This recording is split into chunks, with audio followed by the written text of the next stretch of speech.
মা টিফিনে বানাচ্ছে এখন লুচি, ছোলার ডাল আর সাদা আলুর তরকারি, আর দুপুরে আলাদা রান্না হবে। আর এদিকে এই যে আমি লুচিগুলো ভেজে দিই। Good morning Moumita's world family, আশা করি তোমরা সবাই খুব ভালো আছো, সুস্থ আছো। আমিও খুব ভালো আছি। আজকে হোলি, আর অনেক বছর পর আজকে বাপের বাড়িতে হোলি কাটাবো বাবা মার সাথে, আরও সব ভাই বোনেরা পাড়ার সবার সাথে। আর তোমাদেরও হোলি কেমন কাটছে জানিও আমাকে।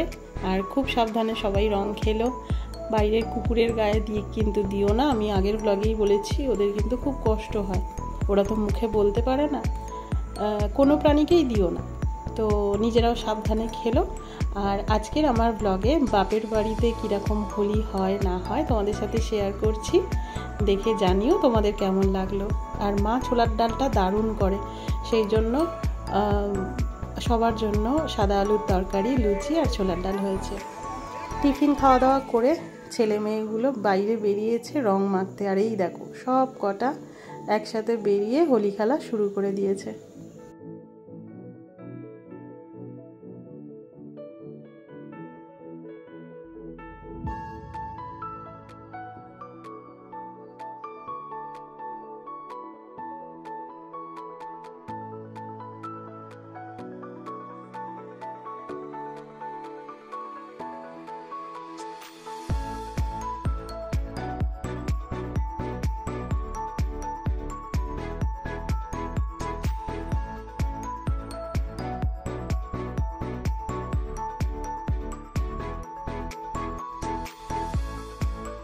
খেলবো হোলি, রং দেবো না, তাই কখনো হয়? এসো এসো বাইরে এসো, ভয় পেও না।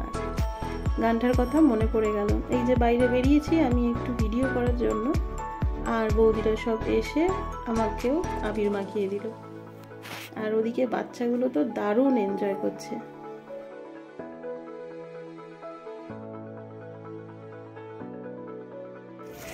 আয় এদিকে চলে আয়।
হোলি হলো বসন্তের আগমন, শীতের অবসান এবং প্রেমের প্রস্ফুটনকে চিহ্নিত করে এমন একটি উৎসব।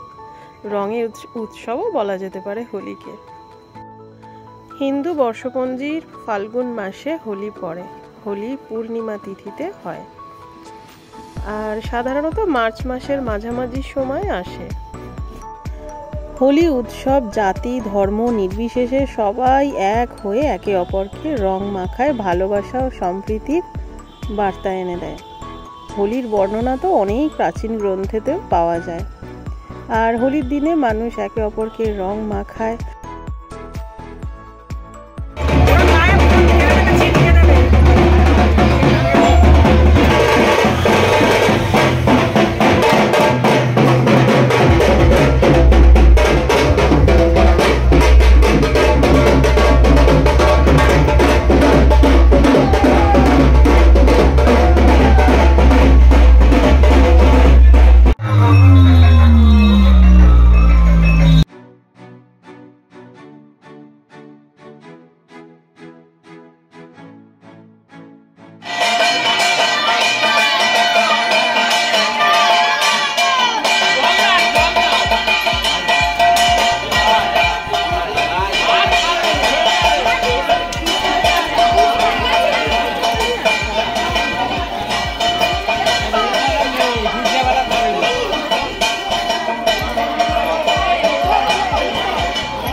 বিসর্জন করবে?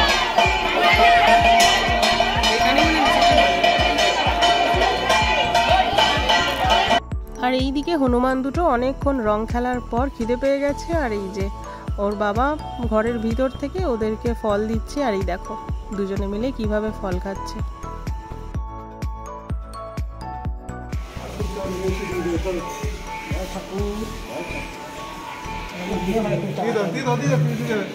মা কি বলছে? তাড়াতাড়ি যেন বিয়ে হয়ে যায়।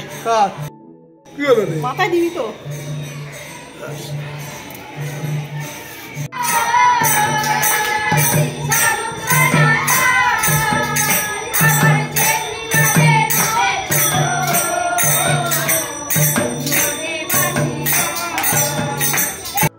অনেকক্ষণ হলো রং মাখা, আর এখন এই বাড়িতে একটু এলাম। মাঝে মাঝে রান্না করতে করতেই আমি বাইরে যাচ্ছিলাম, যেহেতু মুনিয়া বাবাই দুজনেই বাইরে রং মাখছিল। আর ও অনেকক্ষণ আগে এসে স্নান টানগুলো সেরে নিয়েছে।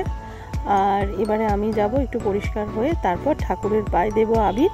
তারপর বাবা মা ও সবাই আছে, ওদেরও পায়ে একটু করে আবির দেবো।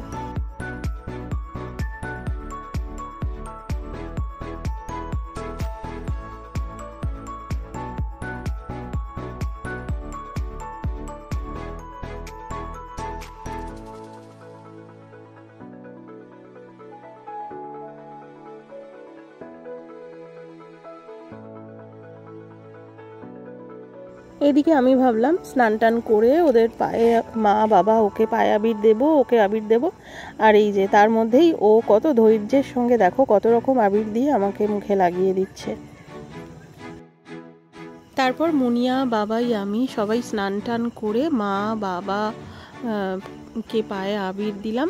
আর আমি যখন আবির দিচ্ছিলাম তখন কাউকে আমি আর পাইনি যে আমার একটু ভিডিও করে দেবে।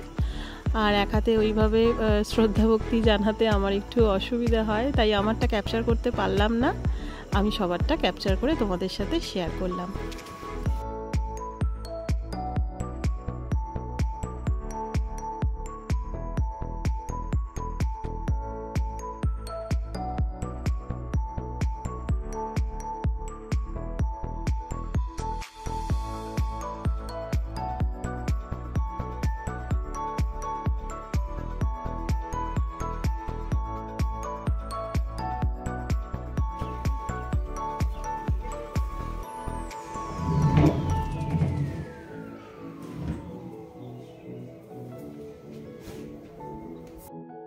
কাল থেকে এসে খুব মজা হলো, অনেক দিন পর বাপের বাড়িতে হোলি কাটালাম। আর এটা সম্পূর্ণ মুনিয়া বাবাইয়ের জন্যই হয়েছে, নাহলে এবছর হয়তো আসা হতো না। যাই হোক, আমি রেডি হয়ে গেছি, মুনিয়া বাবাই থাকছে। মা বাবা কালকে আবার আমার বাড়ি যাবে, তো কালকে ওদেরকে নিয়ে যাবে। মুনিয়া কিছুতেই যেতে চাইছে না, বায়না করছে। আর ওপর ঘরটা একটু শুয়েছিলাম, ওঠা হয়নি, তো পরিষ্কার করে গেলাম। চলো আবার কবে আসা হয় দেখি। খুব ভালো লাগলো আজকে হোলির দিনটা বাপের বাড়িতে মা বাবার সাথে সবার সাথে কাটাতে পারলাম। আর সবাইকে জানাই হ্যাপি হোলি।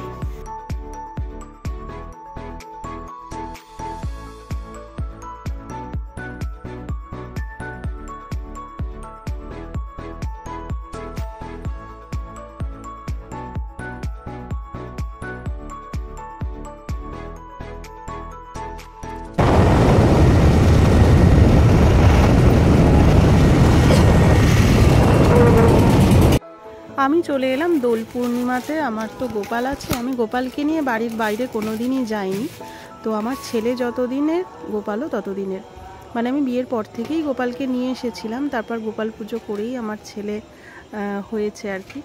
তো সেই জন্য গোপালকে তো আমি মানি খুব, কিন্তু ঠাকুরের মতো। আমি গোপালকে নিয়ে কোনো জায়গায় যাই না, বা সেইভাবে শোয়ানো করা যেগুলো এখনকার দিনের অনেককেই দেখি, তো সেভাবে না, আমি ঠাকুরের মতো করেই পুজো করি। তো এই যে ফেরার পথে একটু গোপালের জন্য লাড্ডু কিনে নিয়ে এলাম, আর সব ঠাকুরকে দিলাম। এসে ঘরটর পরিষ্কার করে একটু পুজো করলাম। ভালো লাগলো, কারণ বাড়িটাও মানে একদম বন্ধ হয়ে পড়েছিল আজকের দিনে। তো চলো, আর তার সাথে সাথে আজকের হোলির ব্লগটা এখানেই শেষ করছি। দেখা হচ্ছে পরের আরেকটা নতুন ব্লগের সাথে। ততক্ষণের জন্য খুব ভালো থেকো, সুস্থ থেকো, আর সবাইকে ভালো রেখো। আমার চ্যানেলে যারা নতুন তারা চ্যানেলটাকে প্লিজ সাবস্ক্রাইব করো, আর আমার পাশে থেকো। টাটা।